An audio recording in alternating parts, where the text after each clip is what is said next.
श्रद्धाशील बंधुओं एवं श्रद्धाशील बहन, भगवान महावीर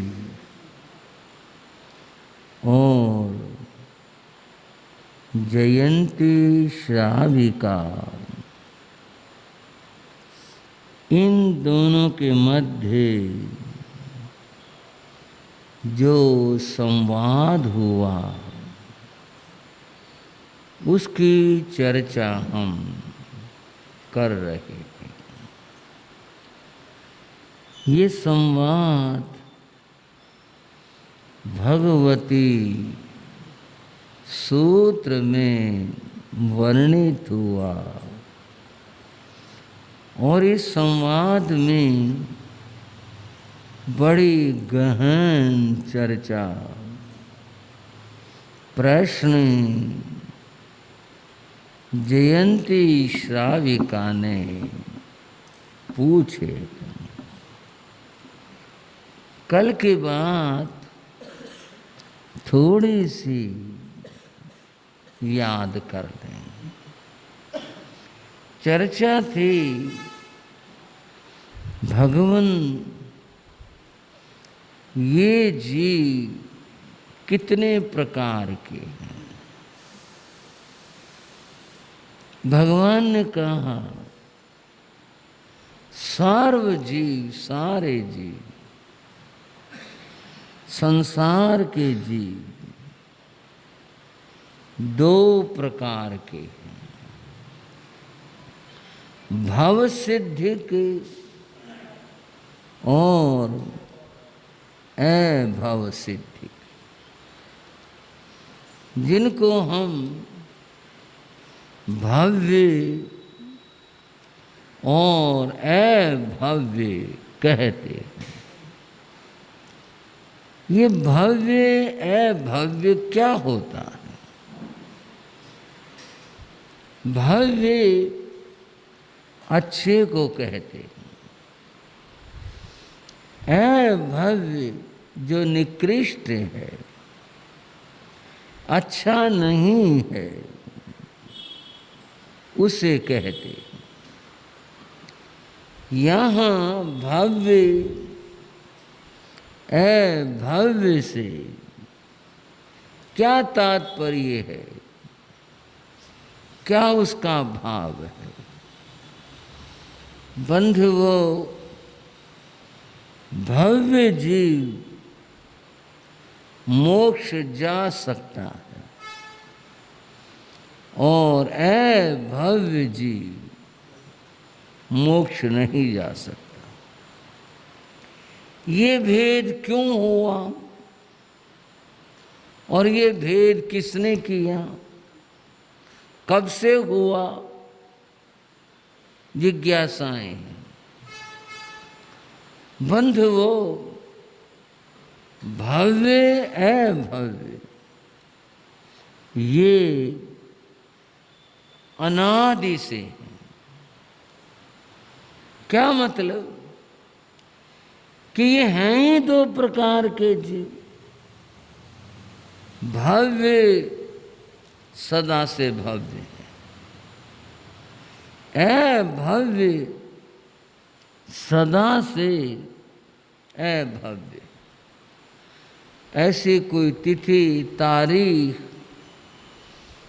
या कोई ऐसा समय नहीं है जिसे हम कह सकें कि तब फला जीव अभव्य हो गया या वो है भव्य जीव भव्य बन गया, ऐसा नहीं। भव्य भव्य रहते हैं, अभव्य रहते हैं। इन दोनों प्रकार के जीवों में ये जो अंतर किया मोक्ष का, इसको हम कैसे समझें? एक उदाहरण के द्वारा आप इसको समझ सकते हैं। जैसे हम लौकिक उदाहरण लेते हैं। मूंग, जिसकी मूंग की दाल भी होती है, बनती है, जब ये साबुत होता है तब की बात करें, ये दो प्रकार के होते हैं। एक तो सहज, जिनको किसी बहन भाई ने अग्नि के ऊपर चढ़ाया पकाने के लिए, तो वे गल जाते हैं, सीज जाते हैं, गल जाते हैं। कभी कभी कोई दाना ऐसा भी होता है जो गलता नहीं है, वो ऐसा ही रहता है। खाने में जब आता है वह, तो वह दांत के नीचे बजता है, पता चलता है। लोग उसको कोरड़ू कहते हैं, कड़कू कहते हैं, ऐसे नाम से पुकारते हैं कि वे वो आ गया, अर्थात वो गला नहीं था, ऐसे आ गया। अगर उस कोरड़ू को कोई फिर उसे उबाले, उसे तपाए कि भाई ये औरों की तरह का हो जाए, वो होगा नहीं, जल जाएगा, खत्म हो जाएगा, लेकिन वो गलेगा नहीं, सीजेगा नहीं, जैसे और वैसा बनेगा नहीं। भाई ये क्यों हुआ? एक ही पेड़ था, एक ही पेड़ पर फलियां लगी थी, किसी एक फली में ये भी निकल आया, इसके साथ के और जितने थे वे सारे के सारे वो तो ऐसे नहीं थे, लेकिन ये क्यों हुआ? स्वभाव से हुआ, किसी ने बनाया नहीं, किया नहीं कुछ ऐसा कि भी हो जाए, लो इसके लिए ये कर दिया, ये दवा डाल दी या इसके ऊपर ऐसा हो गया, नहीं, बस ऐसा ही पैदा हुआ, ये ऐसा ही उत्पन्न हुआ। जैसे वह कोरड़ू और अन्य जो मूंग हैं वो साबुत, वो अपनी तरह के हैं, वो अपनी तरह का है। भाइयों, हमने समझना है इस बात को। वह जो अभव्य है वह इस तरह का अपना है जैसे भी है। ये भी बात आपने सुनी, भव्य भव्य नहीं होता, अभव्य भव्य नहीं होता। जिसका जो जैसा स्वभाव है ये वैसे ही रहते हैं, बदलते नहीं हैं, इनमें परिवर्तन नहीं आता। और अगर यूं बात करें कि भी कोई पहचान है इस बात की कि भी ये भव्य ये अभव्य है, बंध वो बाहर से दिखने में कहने में ऐसी कोई पहचान नहीं होती। जो पहचान है उसकी मैं बात करूंगा। सामान्यतया वो भी मनुष्य, वो भी मनुष्य, वो भी सारी गतियों में भ्रमण करता है, वो भी भ्रमण करता है, ये सब है। फिर पहचान किस बात की है? अभव्य जीव में दया नहीं होती। क्या नहीं होती श्राव को? बोलो भाई। और जहां दया नहीं होती वहां धर्म नहीं होता। जो दोहा कहा, दया धर्म का मूल है, दया होनी परम आवश्यक। दया है, ये तो बीज है, मूल है। दया है तो धर्म होगा, दया नहीं है तो धर्म नहीं होगा। अतएव ऐ भव्य जीव में दया नहीं होती। जहाँ तक व्यवहार निभाने की बात है, व्यवहार दिखावा वो सब निभा देता है। मैंने कल भी कहा था, द्रव्य से तो साधु भी बन जाता है, श्रावक भी हो जाता है। साधु बन गया, श्रावक की क्या बात रही। यह है द्रव्य से, व्यवहार से हो जाता है, लेकिन अंतर में, निश्चय में, साधुता, धर्म में श्रावकपना उसके अंदर उतरता नहीं है। वह इन सारी बातों को व्यर्थ समझता है, उसका अंतर उससे स्वीकार नहीं करता। बस यही पहचान कहो या बात कहो, परिभाषा कहो, व्याख्या कहो, वो यही है। ऐ भव्य जीव के अंदर बंधुओं दया नहीं होती, बस यही बात होती। अब ये क्यों ऐसा हुआ? किसी ने बनाया, क्या हुआ? बनाया किसी ने, बस ऐसे है ही। थोड़ी सी और बात बताता हूं। इस्लाम में 3 चीज मानी है। एक तो खुदा, परमात्मा, अल्लाह ताला, वो तो है ही है जो भी कुछ है। और दूसरे 2 चीज और हैं, एक इंसान और एक शैतान।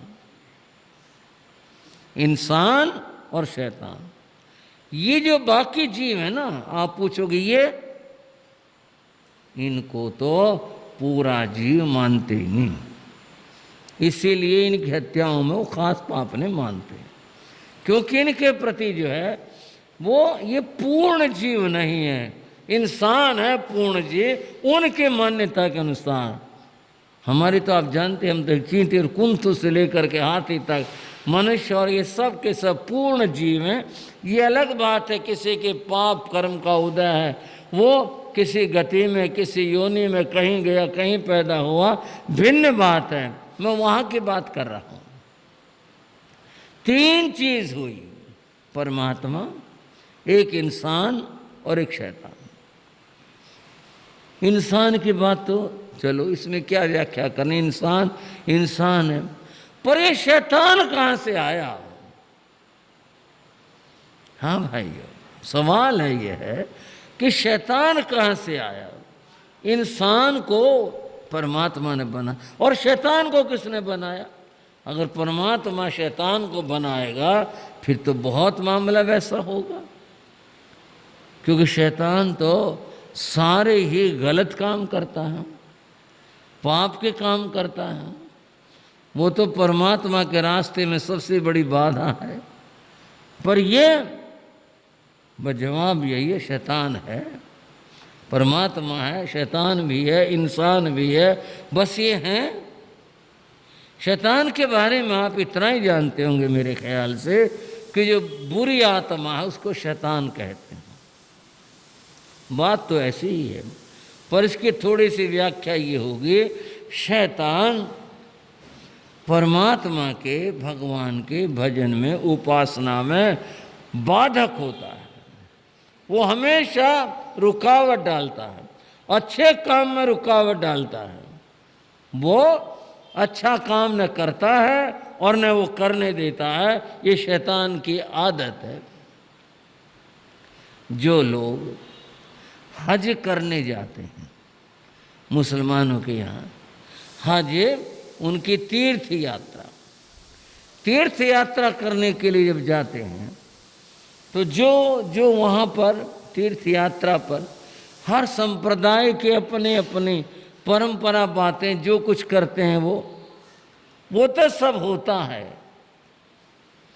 उनके हज यात्रा का जो अंतिम भाग है, जो अंतिम उनकी क्रिया है, वो ये होती है कि मक्का में जहाँ पर ये यात्रा के लिए जाते हैं और जहाँ पर संगे असबद है, जहाँ पर वो एक विशेष पत्थर है जिसकी वो परिक्रमा करते हैं, उसके प्रति आदर देते हैं, उससे कुछ दूरी के ऊपर शैतान की कब्र है।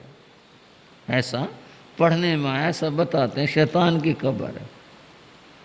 हर यात्री का फर्ज क्या है, वो क्या करता है कि वह अपने यात्रा के अंत में शैतान के कब्र के ऊपर पत्थर मार करके आता है। ये उनके रिवाज है। रात को पत्थरों का ढेर लगाया जाता है। पत्थर लाएं कहाँ से? लाखों लाखों आदमी जाते हैं, इतने पत्थर कहाँ से? यार ये काम जरूरी है उसको पत्थर मारना। रात को पत्थर इकट्ठे किए जाते हैं और फिर जो यात्री जाएगा वो लेकर के शैतान की कब्र को ज़रूर पत्थर मार करके आता है। उनकी अपनी परंपरा, उसके पीछे भाव यही है कि शैतान जो है वो परमात्मा के रास्ते में रुकावट है, बाधा है, इसलिए उसको वो पत्थर मार करके आते हैं कि तू भाग जाए यहाँ से। अगर इसकी व्याख्या करें तो यूँ करेंगे कि जो पाप है वो दूर होना चाहिए। अब वो पत्थर मारने से दूर होता है या हमारे आचरण से दूर होता है, ये तो अलग और चिंतन के विषय है। परंपरा यही है कि पत्थर मार करके आते हैं।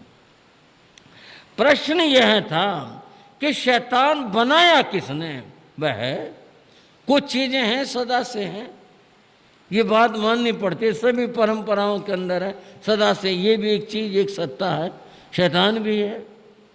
बंधवो ए भव्य जीव भी है, बनाया किसी ने नहीं।